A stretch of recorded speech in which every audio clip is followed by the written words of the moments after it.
Give it up for that awesome run. Let's hear it one more time, guys.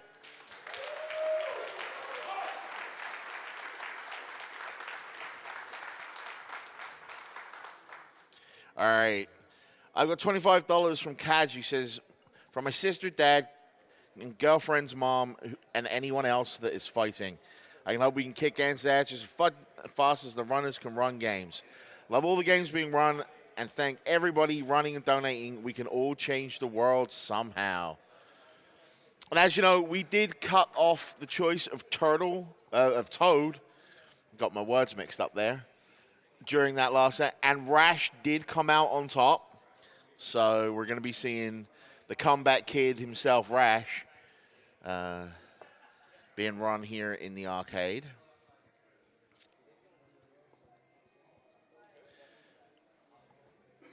$64 from an anonymous donator who merely says 64 for 64.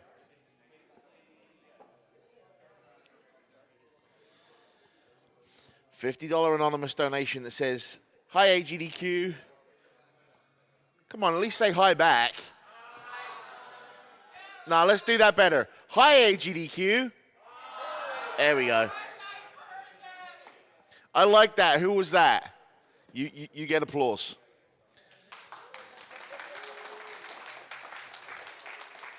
Long-time follower of yours, but due to a busy family life, it's the first time I've ever been able to watch live. And it's so good to do with my kids. Lelio, who's 5, is a huge fan of TMNT. This way we can talk about video games and life. Since alas, we lost 2 uncles to cancer in the past year, and a third one is about to pass. So on behalf of all the family, thank you for organizing this useful and joyful event every year, and good luck to all the runners.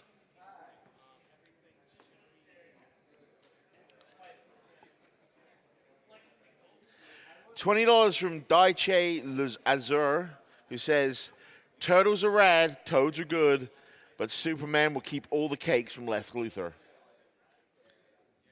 An update on that. We are at 16,000 out of 30,000 to meet Superman 64. It would make my day if we could meet Superman before I get off shift after the NES Battletoads. So let's get to work on meeting that, guys. We can do this.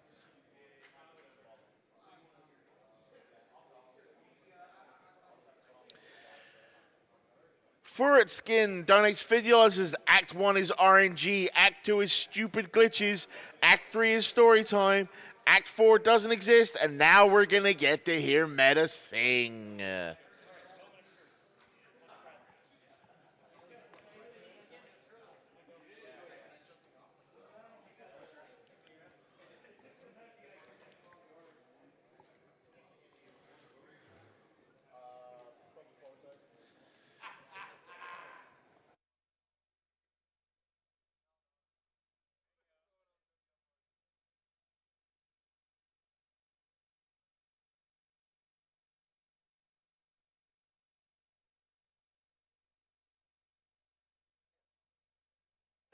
We've got more going on with the hashtag Take My Coffee.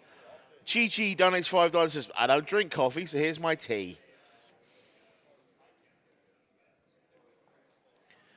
$10 from J-Man. Hashtag Take My Coffee.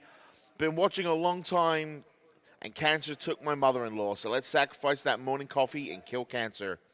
Keep up the amazing work, guys and gals. This money goes to Runner's Choice.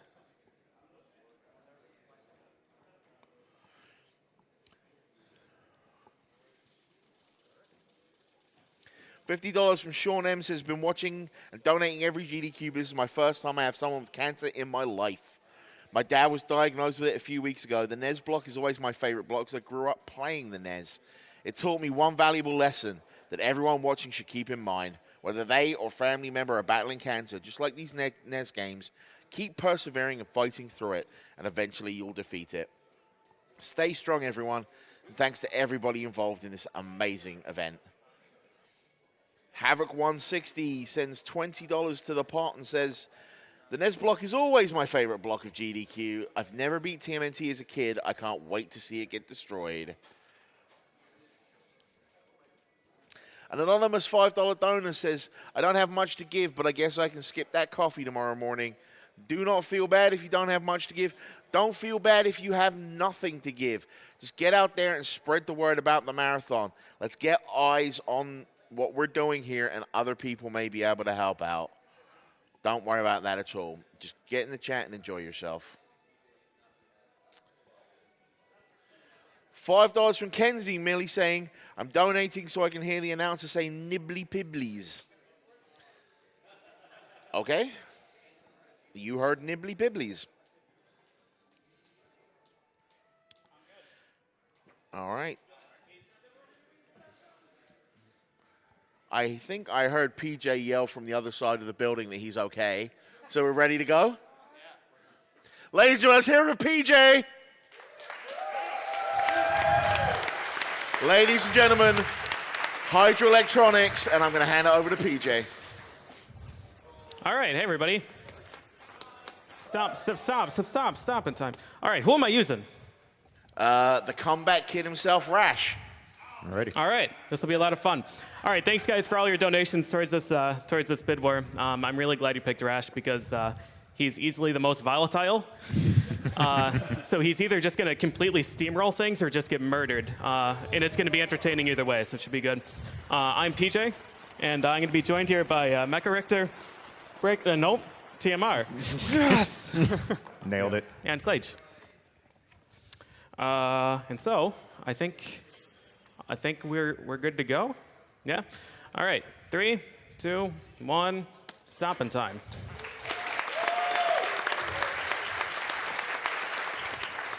All right, so Battletoads Arcade is the fifth and final Battletoads games, released in '94. And up until very recently, there was no way to play this game outside of arcades. There was no home release. But it was included in the Rare Replay collection, which was released some years ago for the Xbox One. So if you're interested in playing this game, if it looks fun to you, then you can go ahead and jump for that. One quick note is that I am playing this on original hardware. I have the board and all the other stuff sitting just to the right of me, hopefully not catching on fire. And I am playing on maximum difficulty, which is a difficulty that is not accessible on the Xbox One version. And that just means that basically if I get hit, I will lose about 80% of my health. And recovering health is not a thing that you can really do in this game. Nice. All right, so this is your standard Battletoads game. You've got a dash attack. You've got an aerial attack. There's a boot attack, this one here. The main thing that I want to do in this game is essentially knock down an enemy and then kick him into his friends. That's the best way to group. And once you kick an enemy in this game, he becomes a projectile that can then damage any other surrounding enemies.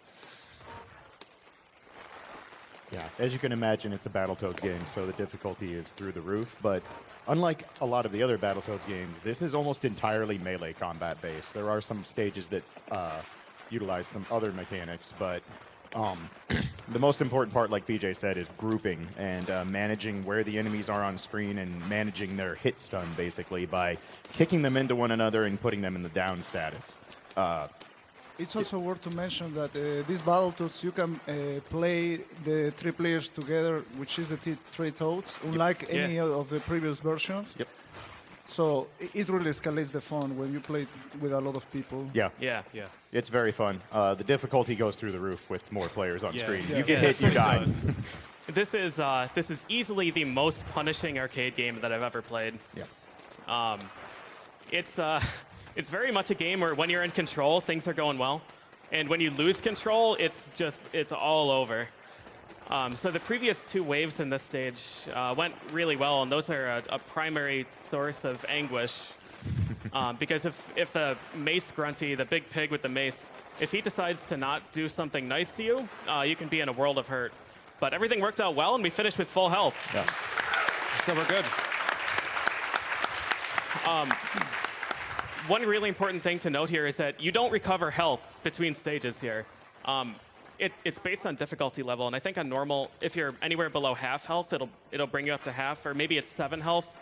On hard mode, it only refills my health up to 3 if I'm below 3, and it's nothing. Like, that's a single jab from the weakest enemy in the game will kill you instantly at that health. So it's more or less just a consolation prize. Yeah, so you're seeing every time PJ does the dash boot and knocks enemies into other enemies, that damage actually transfers. So it's as if he hits a rat and that rat flies into 3 other rats, they all take the same damage. Yes. Yeah, the only way to recover health as well is eating the flies. Yep. Yeah. Yeah, and the fly health... Uh-oh. Okay. So 40% health from a snowball. Yeah. No, super fair damage. The fly health that you recover is really, really minimal compared to the damage that you take from enemies.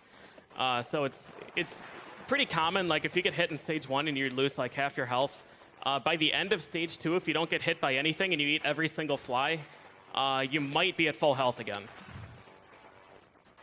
All right, so this is where we find one of the first weapons here. This is the gun, which is unique to this game. It's not in the other Battletoads games. The gun is immensely powerful. So we want to collect the gun, and we want the enemies to not shoot us. So it's a really big problem in this stage if you don't know where the enemies are coming from, because those SWAT rats... really tight screen here? Okay, we're good. The SWAT rats, they'll shoot and the lasers will go all the way across the screen. And you can't plane change in this stage. I broke the camera. That happens sometimes. It's a little bit slower, but it's fun. It's PJ. His PJ.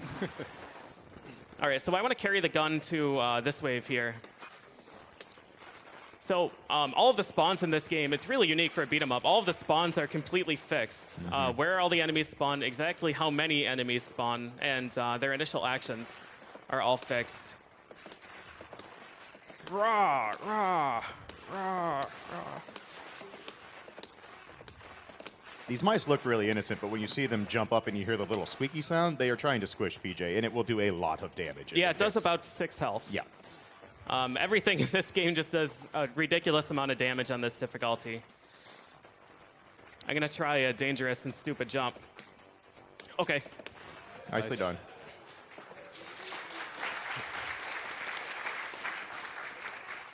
All right, I want to keep 3 shots in this gun in case the elves get away from me.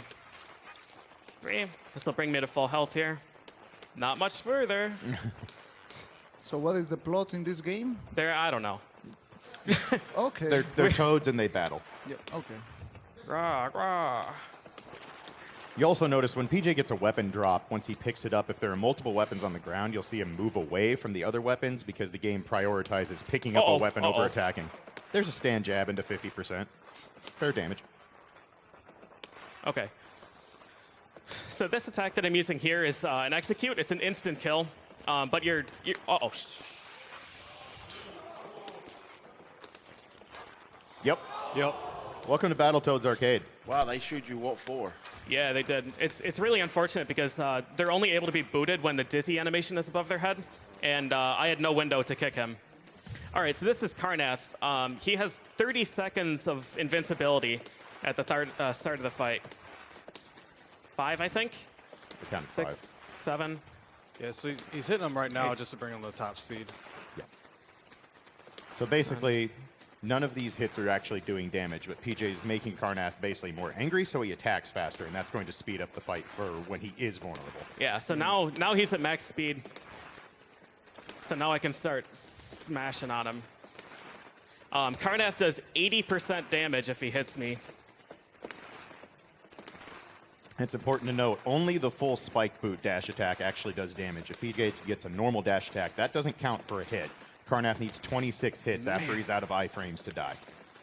So Karnath, he'll target where you are when he's at a certain point of his windup. But sometimes he misfires and he'll juke and just strike somewhere else. And he's done that like 7 or 8 times in this fight, which is really, really scary. Okay. Nicely done. Nice. All right. Not where I would have liked to lose a life, but it's all right. I don't There have was a time. reindeer he kept killing off screen that you never seen. Yeah. Yeah. Yeah. All right, so stage 3 is my favorite stage. we get to see a lot of new enemies here. I particularly like the wrenchies. We'll see them in this next wave. Like, they're just minding their own business. They walk on screen and start fixing stuff in the background. This should be fine. That'll be fine. Shout out to David Wise for the soundtrack. Yeah, for sure. All right, good. Double hit. Nice. Nice. Very good. So sometimes when you kick one rat into another, you get some collision bugs, and they just hit each other multiple times. And every time they interact like that, it does full smash attack damage. The stick we didn't mention, we saw it in stage 1, but the stick does the damage of 1 smash attack, and you're completely invincible during the swing. You get 4 swings before it breaks. Self-explanatory. Yes. Yeah. Yeah. General Vermin not playing nice. There we go. He's fine. Yeah. You don't want to mess with Rush. No, man. Okay, good. Yep. Good. The gold rats are particularly dangerous Good. enemies. Yeah, those are the highest aggression, highest health enemies. Health is at a really good spot right now. This burner over here is actually a legitimate threat. I think it does 6 damage if I touch it. And you can hit the enemies into it, and it'll instantly kill them. The one exception is the Frazzles, these guys here. They are immune to fire, which I didn't know until like a week ago, because there was just never a reason to know.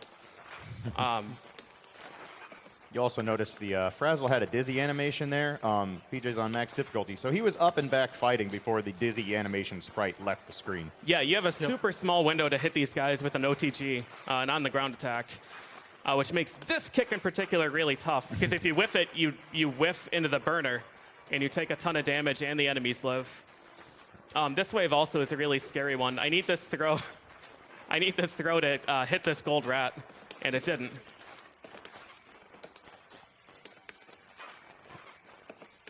Nice save.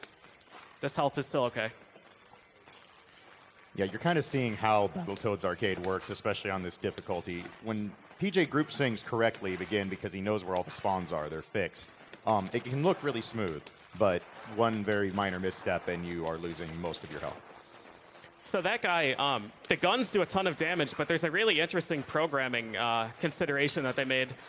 And only the last bullet does damage to the General Vermin. That doesn't apply to the rats.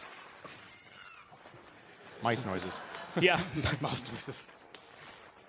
So what I'm trying to do is, since the General Vermin counterattack after 2 hits, and the counterattack's completely invincible, Rare programmed it so that you'd fire the gun at them. The first 2 bullets would trigger a counterattack, and the damaging bullet would fly through harmlessly. So I'm doing a jump and trying to whiff 2 or 3 bullets over their head so that only the damaging bullet hits them. This is censored now. It's off screen. Nicely done. That's a great wave.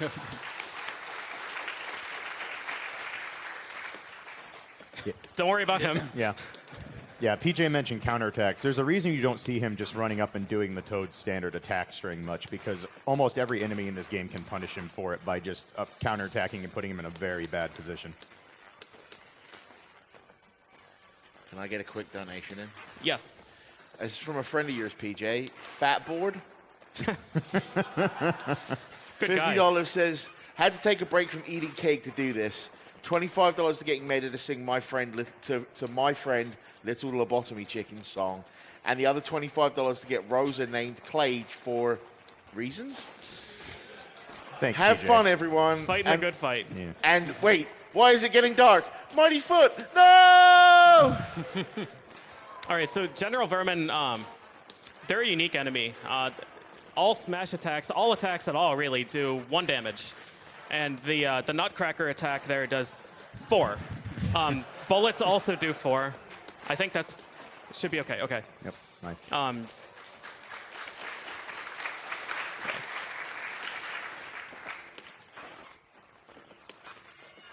Nice.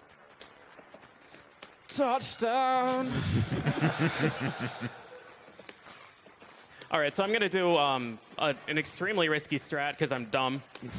Can confirm. I'm gonna try and carry this gun to the end of this screen, And the reason this is so risky is because while I have the gun equipped, I can't do standing attacks, I can't do grabs, and I can't do aerials. So I can only dash attack to clear these waves. And if I get hit, I am almost guaranteed to die. Nice. All right, here we go.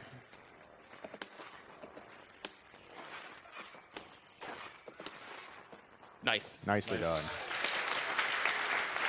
I can't fire. I can't fire the gun. I can't fire the gun. I can't. Okay, I'm gonna have to use my backup button. My attack button died. Of course it did. Let me think here. It's this button? Is PJ. Okay. This is actually a really big problem here. Okay. This is a backup loop that PJ has for this set of General Vermin, which is not terribly difficult to set up when your equipment doesn't malfunction and you're not PJ. Damn it, PJ. Glad you thought ahead and mapped multiple Yeah, buttons. I mapped a multiple attack button to my controller in case this happened. Speaking of, $200 from Bannon that says, don't screw this up, PJ. Okay. Let me think here. Oh.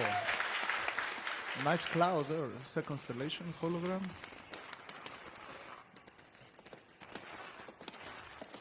So Robo-Rat is actually one of the most difficult bosses in the game because he has the same properties that other bosses do, where he has long periods of invulnerability at each of his different phases. And then the big thing is you're seeing the timing of his attacks. PJ's utilizing a loop that basically turns him the wrong way to avoid these attacks. But the timing on this is very tight, and it's very easy to get off sequence. And controlling Robo-Rat is not easy. I think we got him now. Yeah, that's good. Okay. So yeah, you're seeing he does a couple dash attacks and then does another dash attack the wrong way, which actually moves him so far past the hitbox that it confuses Robo-Rat Okay. into attacking the wrong way. All right, so phase 2 is good. This phase is super, super dangerous. I need him to whiff an attack because this phase has some really awkward counterattack energy that stores up.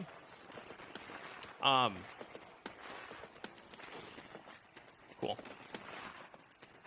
Yeah, kicking the scrap into the Robo-Rat does the damage of about 2.5 dash attacks, so it's a good safe strat to set up. All right, now this guy just counterattacks after every third hit. This is the easiest phase here.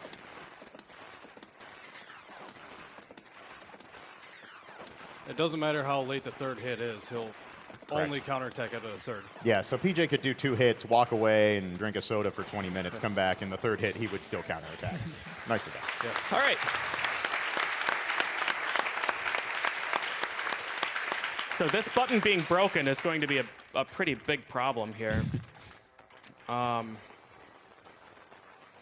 right, we should be okay for this stage. Yeah, we'll get to stage 4 when we get there. Now's a good time for donations, though. All right, I've got $100 from Robert McCoy, who says, good luck to PJ on your Battletoads run. Hopefully you'll get another Deathless run. Well, but I can't give him this money because it'll go out of bounds. Put this money towards naming Rosa in Final Fantasy IV Clade because he is our prettiest princess. I tried. And I have a $500 donation. Wow.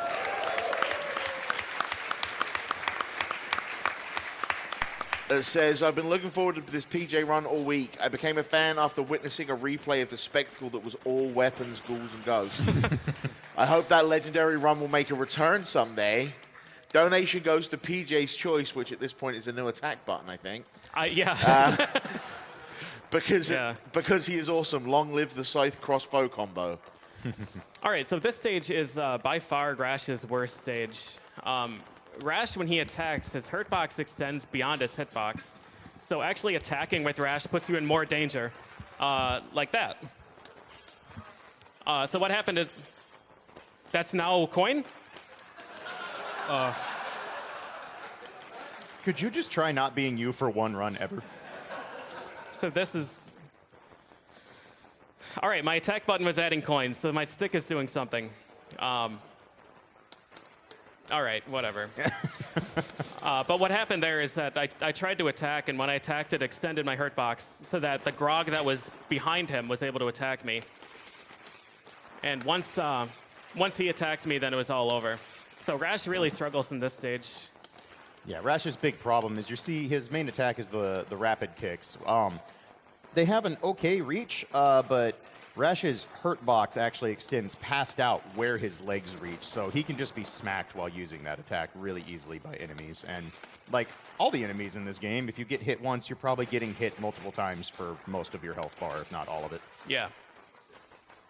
So one thing that I try and do in this stage is redirect smash attacks. So an attack, if an enemy is at a really low health value, an attack will transform into a smash attack if they're low health.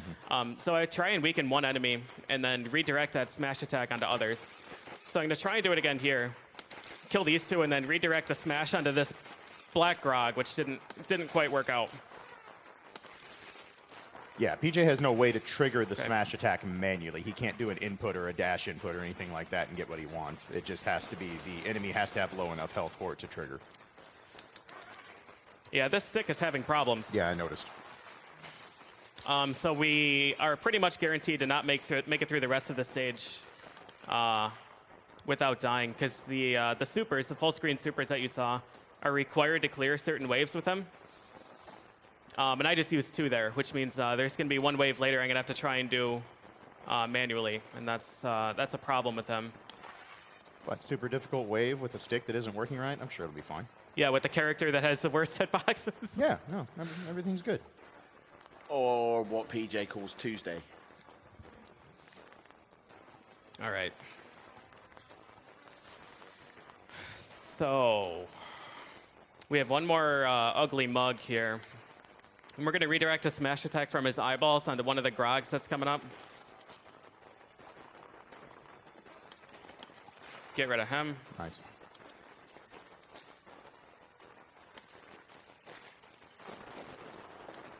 And then we are going to have to try and do things here.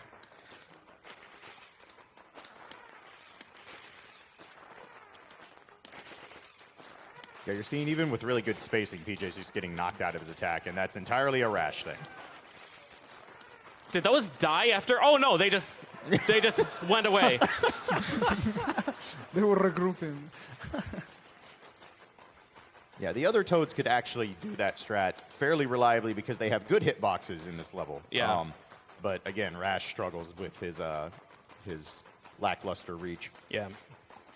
Yeah, the other issue too is that when I have a very small window to hit those grogs before they hit me, and if I attack early, then they get free hits on me. And when they stagger their approach like that, there's really nothing that I can do. All right, so I'm going to try and redirect a smash attack from a power-up. Nice. Okay? It's also important to note that when all these Grog enemies are on screen, only 2 will ever be aggressive at a time. So even if there's 20 on screen, only 2 of them are ever going to try to attack PJ, which actually makes grouping very difficult. Okay. He has ways to try and kind of manipulate which ones are aggressive, but it can sometimes throw a curveball. All right. So now I have to do alternate grip with backup button to try and play through stage 5. But in theory, this is a good amount of health. So we'll see what happens. Mm-hmm. Stage 5 is kind of set up to be, yeah. All right. We're clapping for the stick, not you. Yeah, no, you can do it, buddy. You can do it. Stage 5 is kind of set up to be like the ultimate stage in the game. This game is unfinished, and that's been confirmed by Rare. The extent of which we're not really sure, but I know at the very least it's missing a boss. The boss of stage 2, which was Karnath, is supposed to be Admiral Oink, who we'll see a portrait of later. And stage 4, the stage we just played, was supposed to have Karnath as the boss. Mm-hmm. And I suspect there was supposed to be a stage 7 instead of just ending after stage 6. But whether or not there was, this stage is kind of set up to be the ultimate level.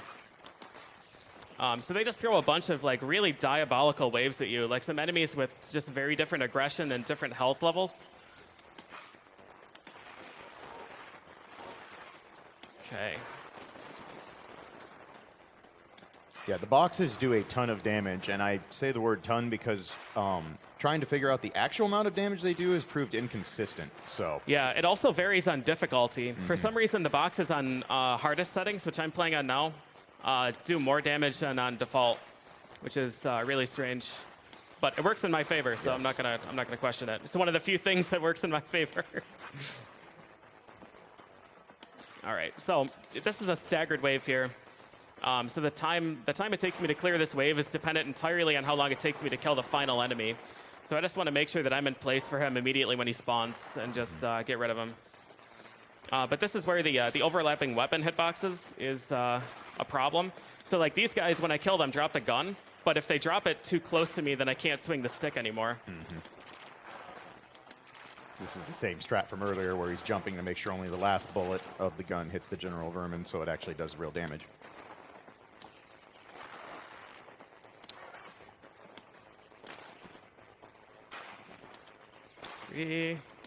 This guy doesn't want to get in range. All right.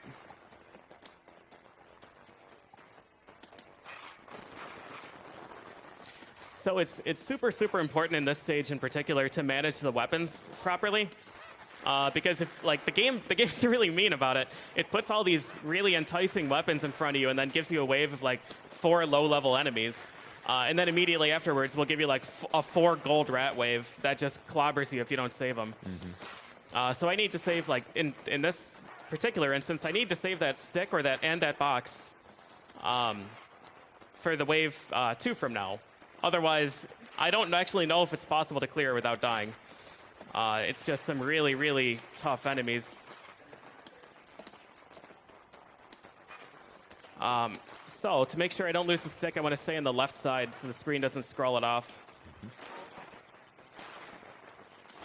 Yeah, as you're seeing, this is not a beat 'em up where you can improv if things go awry. You are probably just going to die. Yeah, and this game doesn't have a super joy, which is like a staple of most beat 'em ups. So like you get in trouble, you push the super joy button, you do the spinning roundhouse kick or whatever, you lose a tiny bit of health, but you're out of the bad situation. In this game, it's just, oh, you're in a bad situation? Well, give us money. Yeah. If the price is right, we'll let you out of it. The closest thing PJ has for an escape style attack is to try and mash out a smash attack. And as you can imagine, when 2 enemies are comboing you for all your health, that doesn't work very well. Yeah, in many cases, you'll have like a floating 3-frame window where if you guess exactly when they're going to let up with the jab string, you can mash out in that 3-frame window. But usually it doesn't work. All right, so.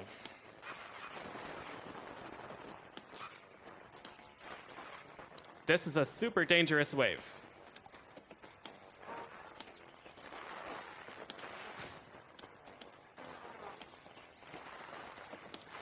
All right. Nicely done.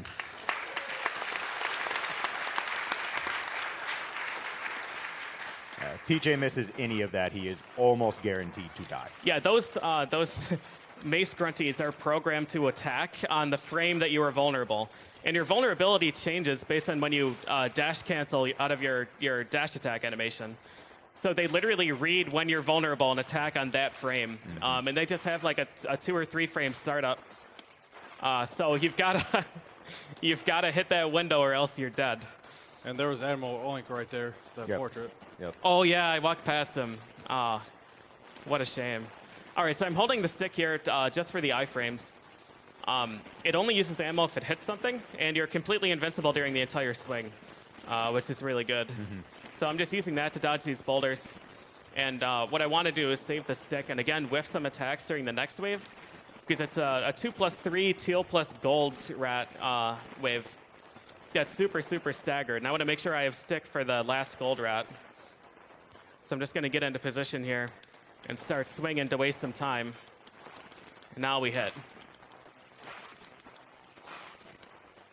And keep in mind, there was a gap between those swings that PJ was whipping. If one of the rats times it right, it can actually hit him out of those. Okay, here we go. Oh, there it was. Magic throw. All right, I'll let PJ get settled here, and I'll explain what's going on. Yep. Uh-oh. This might be okay. I'm going to take the counterattack. Yep. 3 magic throws. Wow. So this is a unique thing that Rash has to deal with. Yeah. For whatever reason, the general vermin, especially these ones, have a bad habit of doing what PJ just referred to as magic throw, and that is general vermin can grab, like many enemies in this game can. For whatever reason, they can grab Rash from over half screen away and just yoink your mind now.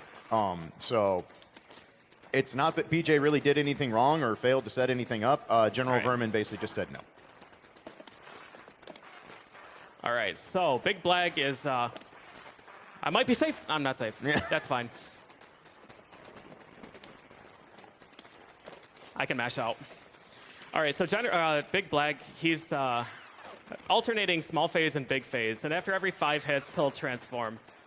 The big phase we can actually hit 6 times because he's stunned for a little bit. Okay, if I don't miss any other attacks, then we could be okay. The goal is to kill him in 2 small and 2 big phases. Mm-hmm. Yes, the invincibility period, just like the other bosses. Yeah, do. Yeah, for every phase, actually, when he transitions out of small or big. Can't mesh out of it. Yeah. That's not a... that was the last hit, too. That was unfortunate. Yeah, that's not a counterattack that Big Blag just did, by the way. That's just his standing jab. Yeah, Big Blag has a standing, like, 2-frame jab with hyper armor. It's really rough. But I should have been able to hit him there. I missed 1 attack, so we have to do another phase. That's unfortunate. Hitboxes were not in my favor. So he currently has 0 health. Like, literally 0 health. But he can't die when he's in small form. So the first attack here is going to kill him, even though he's invincible. Yeah, so really unfortunate fight there, but it is what it is.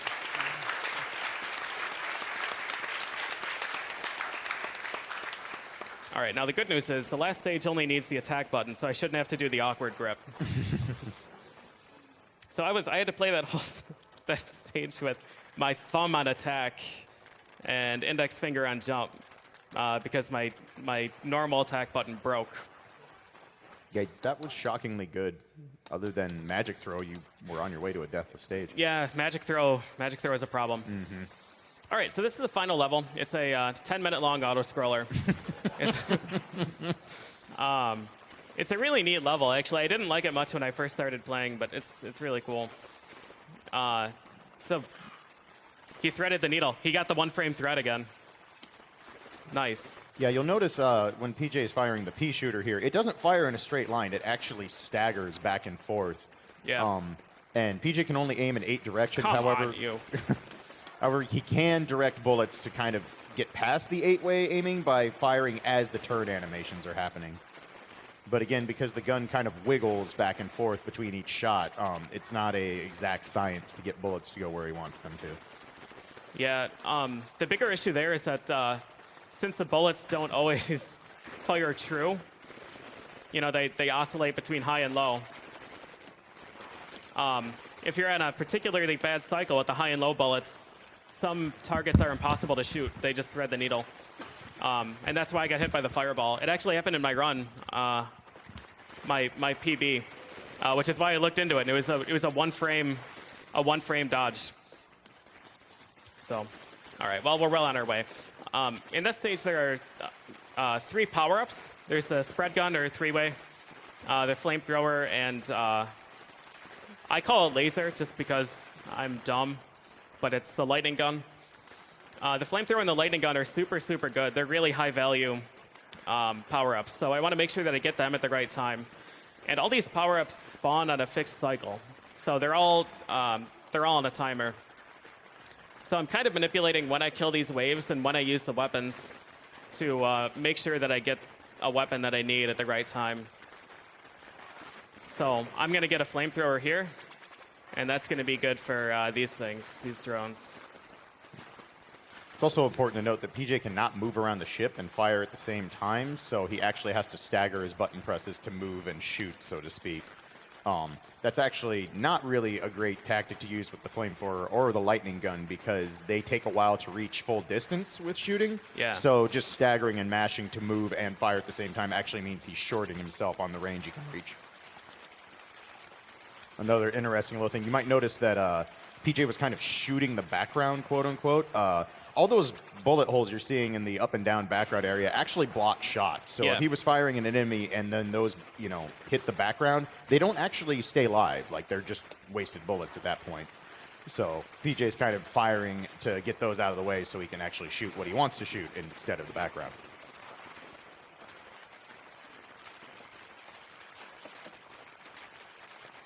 Okay. So there's a pretty scary part here. I'm not sure what that power-up is. Okay. It normally spawns from the right. That's the first time I think I've seen it from the left. Maybe I just haven't noticed before. Are you saying that's never happened before? Nope, I'm not. Okay.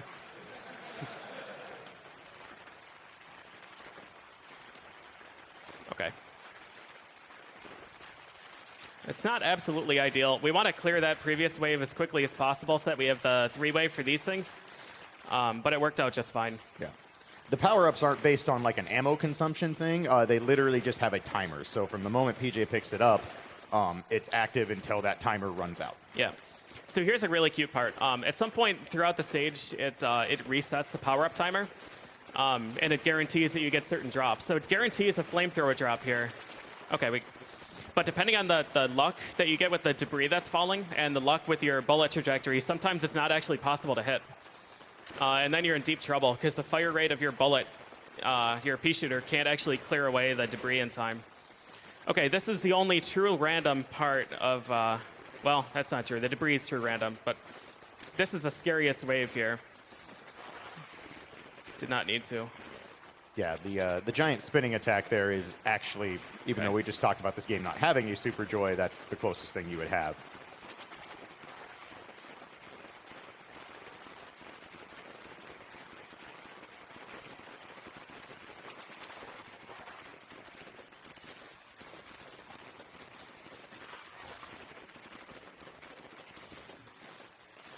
Nicely done. All right.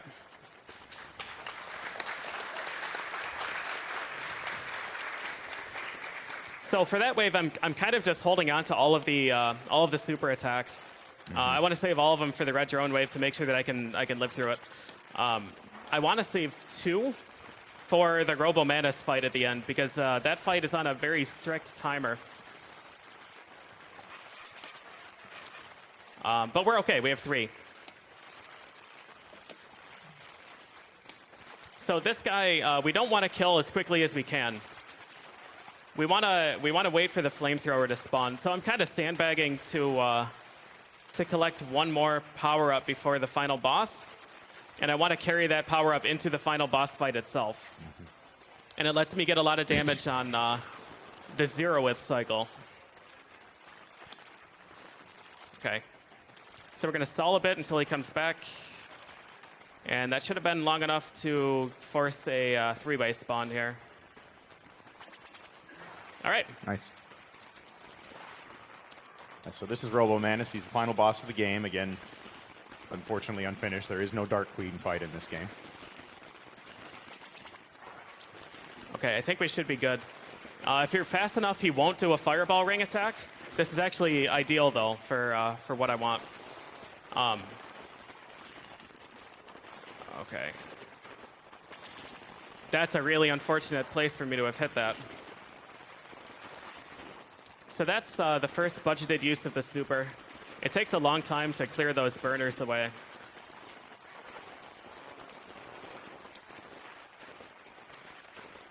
I think we're slightly behind power-up cycle. Let's see. The flamethrower should spawn now. Okay, we're good. Yeah, basically PJ's trying to maintain a window. He doesn't actually want to get ahead on power-up cycles. I need the 3-way here. Perfect. Yep. Okay, we're good. We're good. Yep, nicely done. So I have to manage all of the waves, how much damage I do, and when I collect certain power-ups there, because I want to end with the flamethrower because it just does so much damage. Mm-hmm. But if I'm too fast, then okay. If I'm too fast, then I have the flamethrower for this phase, and you can't actually hit the hands with it. And because you can't hit the hands with it, the game will not spawn flamethrowers or lasers in that phase. So we want to get this one. This laser is super important because it does a ton of damage to him. But if I'm too slow throughout the rest of the fight, then the game will try and spawn it using the same power-up cycle, but replace the laser with a 3-way. So I lose all of the DPS that I just had there. So we're on good pace again here for this fight. Now is actually a pretty okay time for donations, believe it or not. Okay. So I have $150 from Goonie Goon 84 who says, I'm really enjoying this tech demo of Let's Play Battletoads Arcade. It's always the best way to watch PJ play. Stay strong. You'll get through this. Buttons? You don't need no stinking buttons. $150 from Robert Stein that sums everything up perfectly, which is it's really not a PJ run unless something goes horrifically wrong. $100 from Avwolf. A friend of a no-name hooked me on GDQ last year with a run by PJ, so it's only right that my first donation is a PJ run. Here's $100 to knocking cancer down with a pipe and giving it the boot. And $25 from Trojan Dude, who says, yo, what up, PJ? It's Trojan. Yo, Trojan. It's good to see Battletoads Arcade. This is incredibly hard but fun to watch. It's time to score some touchdowns. All right, so thanks for all the donations, guys. Keep them up. We are closing in on the end of this. Robomanus goes like Dragon Ball Z mode, and I only have 8% health now. I only have 3% health now.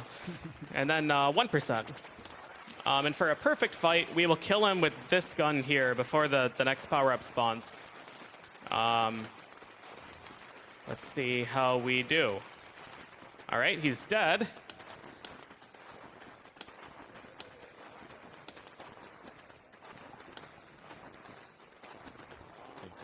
All right, GG.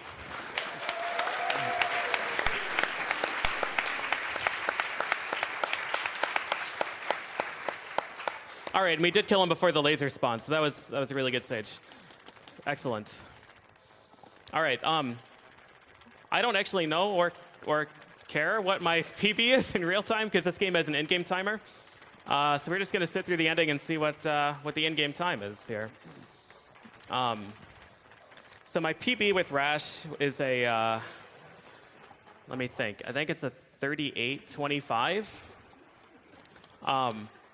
All of my PBs are 1 credit clears. I actually have a deathless run with Pimple, which is pretty amazing. I think that's the only deathless.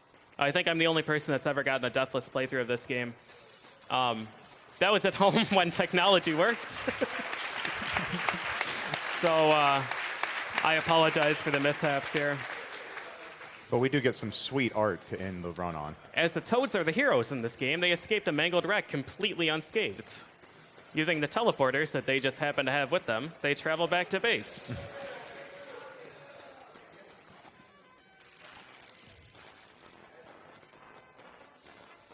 Totally awesome. Boo that pun. 41-11. Womp. For a broken button, that's pretty good. Yeah, I'll take it. Yeah. All right, thank you guys.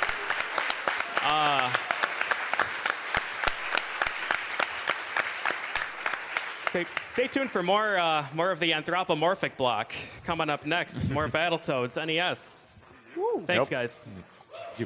And thank you, PJ.